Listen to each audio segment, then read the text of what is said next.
outside, the Audi B9 platform looks like a modular dream. The same MLB chassis, 4-cylinder engines across the lineup, and a handful of body styles.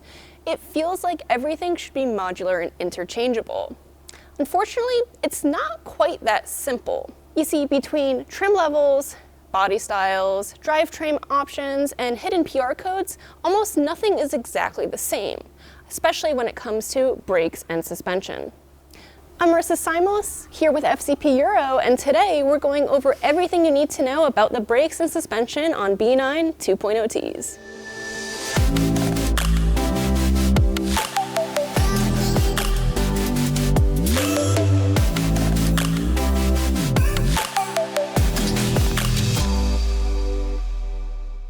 So, what makes the B9 2.0T platform so complex? Well, even cars that share the same engine and chassis can have different suspension types, brake kits, and even ride heights. Some cars have standard steel suspension, others have sport springs, and some can even be equipped with adaptive damping. Add in differences between front-wheel drive and quattro models, all-road ride height changes, and hidden PR codes that dictate exactly which kit came with your car, and you start to see why the one-size-fits-all advice doesn't necessarily work. This is where your VIN and PR code sheet is going to become essential. Every B9 has a unique factory configuration, and PR codes help define the exact suspension and brake setup Audi engineered for that car. While references like FMSI can help identify component families, PR codes determine the final specification. Now that we've established how complex the B9 platform really is, let's talk about the system Audi actually uses to manage all of this complexity. Suspension PR codes and chassis weight codes. Now, just like brakes, Audi doesn't think of suspension as a single part. They think of it as a complete system that has to deliver a specific ride height, handling balance, and comfort level for each car, based on how that car was specifically built. But here's where things get even more granular. Within each suspension PR code, Audi also uses chassis weight codes, sometimes referred to as axle load or weight class codes. These weight codes account for everything that changes how much mass the suspension has to support: body style, drivetrain, engine configuration, transmission, and even regional equipment. So, a quattro all-road doesn't weigh the same as a front-wheel drive A4, and Audi engineers don't treat them the same.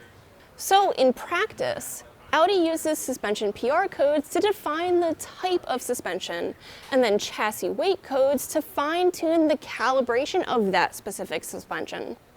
That's why you'll see multiple spring and damper part numbers for what looks like the same setup on paper. Same engine, same model, but different body style or drivetrain means the different front and rear axle weights, which means different spring rates and damper tuning.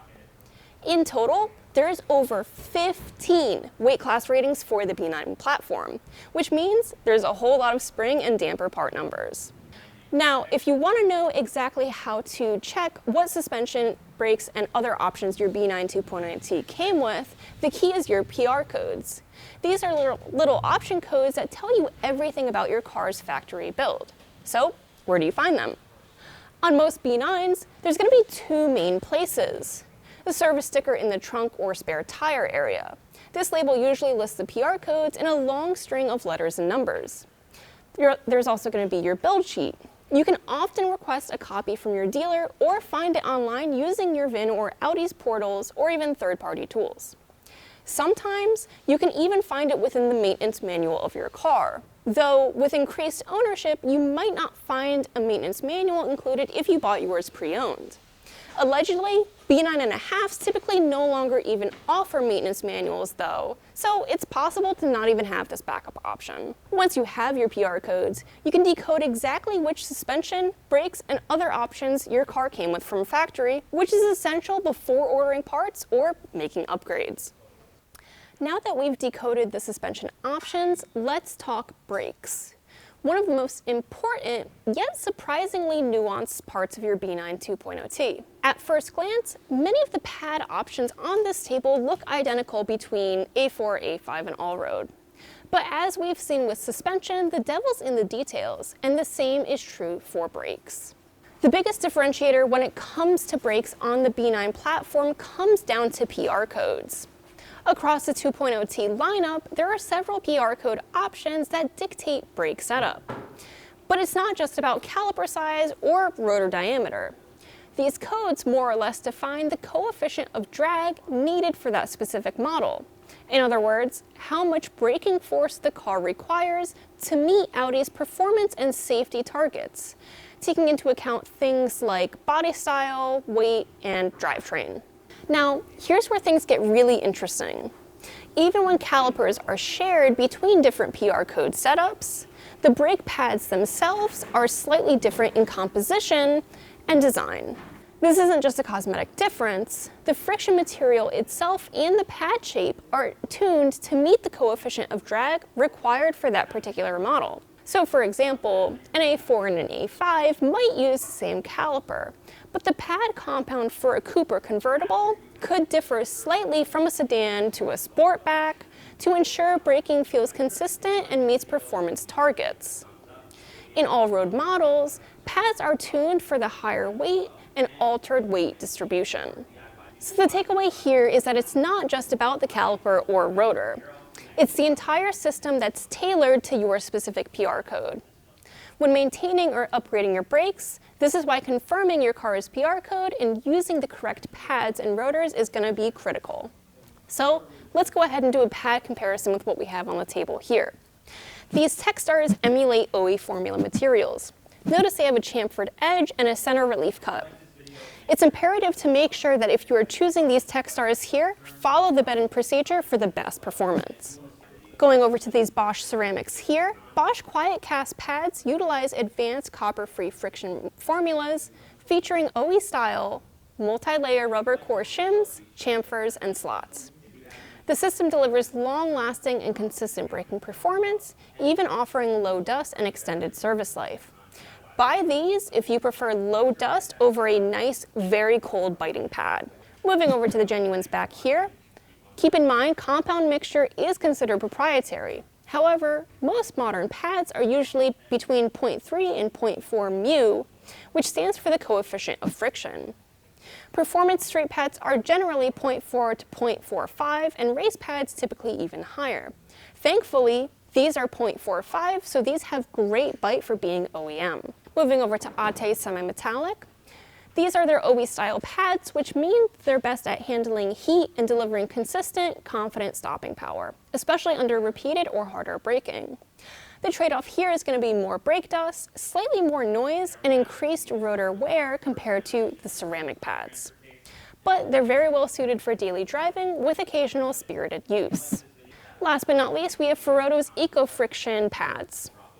Eco-Friction is Ferodo's branding for an eco-focused OE street pad formulation. In practical terms, it means low copper/copper-free compound, which meets modern environmental regulations. These are tuned for smooth, quiet, and predictable braking, not necessarily outright performance. So an Eco-Friction Ferodo pad is meant to match OE braking feel while being cleaner and more environmentally compliant, rather than necessarily increasing bite or heat capacity. It's ideal for daily driven cars where comfort, cleanliness, and emissions compliance matter more to you than aggressive braking. Some of the PR codes for the B9 platform include 1LF for the fronts. These are going to be your non-painted caliper, interchangeable with 1LP, a red caliper.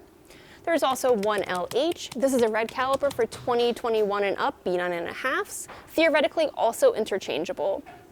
We're going to have 1LB, which is a non-painted caliper for low power output cars with the 314 by 25 millimeter rotors. Going into the rear, we're going to have 1KJ, non-painted caliper, interchangeable with 1KW, a red caliper. Next up, 1KF, non-painted caliper, interchangeable with 1KU, a red caliper, and 2EJ, also a red caliper. 1KE is going to be non-painted, again for lower output cars with 300 by 12 millimeter rotors in the rear. But what about when these cars become older and aftermarket brake kits prevail? Are these aftermarket vendors following PR codes? And this is where shopping gets a little bit harder because the answer is no.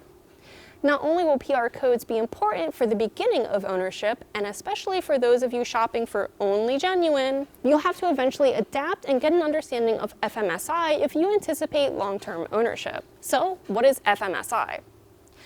In 1948, the Frictions Materials Standards Institute was founded as a trade association of automotive aftermarket friction manufacturers. Since that time, it has performed as a very valuable service for the automotive aftermarket. The creation of standardized part numbering system for brakes and clutch facings. Not only do the manufacturing members have the right to use the system, but their customers and DIYers like you also have that right. From manufacturer through retailer down to DIY installers, one part number is used as the standard across the board and as common language, the FMSI number. So, they're not a pad manufacturer, but rather a standardization body that assigns codes so manufacturers can refer to the same pad shape and fitment in a consistent way. An FMSI number like D1280, 7972, D1066, or D1100 identifies the physical design and fitment of a brake pad.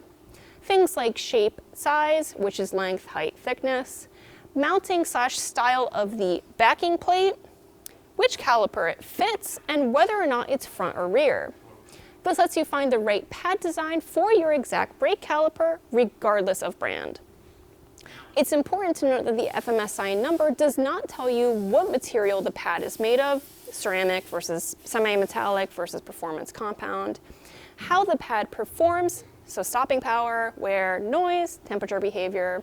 Those are all determined by the manufacturer's proprietary compound and design, not by FMSI code. Because FMSI is so standard, you can look up one pad design and then choose that same design from multiple brands. For example, Techstar, EBC, Ate, Bosch, etc.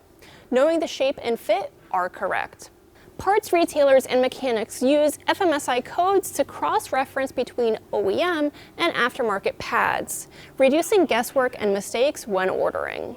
Matching the FMSI number means the pad will install and sit correctly on your caliper and interact with the rotor as intended. So, even if two cars share the same caliper design, the brake pads and specific rotor specifications may vary slightly to achieve the correct drag for that specific configuration, which is exactly why you're going to see letters on the back of genuine pads. That's why swapping pads or rotors without confirming PR codes can lead to suboptimal braking performance. At the end of the day, no matter which PR codes your Audi B9 left the factory with, brakes and suspension are wear items. And on this platform, there are a few components that tend to show their age sooner than others. Starting with the brakes, pads and rotors are the obvious ones, but what often gets overlooked are the hardware components. Pad retaining clips, anti-rattle springs, and wear sensors are all designed to be replaced regularly. And reusing the old hardware is one of the easiest ways to introduce noise, uneven wear, and poor pedal feel. Calipers themselves are generally robust on B9s, but slide pins and guide hardware still need attention, especially on higher mileage cars or cars driven in harsh climates. The last thing you want to do to yourself is reuse old hardware so that you're fighting it the next time around you do brakes. On the suspension side, the most common wear items tend to be the rubber and fluid-filled components. Upper control arm bushings are a frequent culprit for clunks, vague steering feel, or uneven tire wear as mileage climbs. Sway bar end links are another common failure point. They're inexpensive, but once they develop play, they can make the front end feel loose or even noisy over small bumps. Shocks and struts are another major consideration, particularly on cars equipped with adaptive or sport suspension options. Now, even when they haven't fully failed, worn dampers can quietly degrade ride quality and handling long before they start leaking or throwing faults. And if your car is equipped with adaptive suspension, replacement costs and parts selection become even more important. Finally, it's worth noting that alignment-related components, things like control arm bushings and mounting hardware, play a big role in both brake and suspension longevity. Worn suspension components can accelerate brake wear, and uneven braking forces can exaggerate suspension issues. The takeaway here is pretty simple. On the B9 platform, maintenance isn't just about replacing the obvious wear items. It's about understanding how these systems work together and making sure that the supporting components are serviced at the same time, especially given how many different configurations Audi offered on these cars. If there's one thing to take away from this guide, it's that the Audi B9 2.0T platform isn't as simple as it looks, but that doesn't make it a bad thing. The variety of suspension and brake options Audi offered means these cars were carefully tailored for different drivers, body styles, and use cases. It also means that two B9s can look identical and drive very differently. And maybe, after watching this video, you realized your car didn't come with an option you wish it had. Sport suspension, adaptive dampers, larger brakes, or a specific package you didn't know to look for at the time. And if that's you, the good news is this: you don't need to necessarily get rid of your car. One of the biggest strengths of the B9 platform is just how adaptable it is. Many of the suspension and brake components can be upgraded, converted, or even simplified depending on what your goals are. Whether that means adding features, deleting complexity, or moving to a more service-friendly setup, there are proven paths to get there, and they all start with understanding your PR codes. It's also worth remembering that the quote-unquote coolest options on paper aren't always the most enjoyable when it comes time to maintain them. Replacement costs, service complexity, and long-term ownership all play a role. And sometimes, the best setup is the one that fits your needs, not necessarily the one with the longest option list. Ultimately, the goal of this guide is simple: to help you understand what your B9 2.0T actually came with, why it matters, and how to make smarter decisions when it comes time to service, upgrade, or modify your car. Whether you drive an A4, A5, or an Allroad, knowledge is what keeps these cars enjoyable long-term. If you guys enjoyed watching, please like this video, subscribe if this helps, and as always, drop your B9 questions in the comments below. As always, find everything you need for your Audi here at fcpeuro.com. I'm Marissa Simos. Again, thank you guys so much for watching. We'll catch you guys on the next one.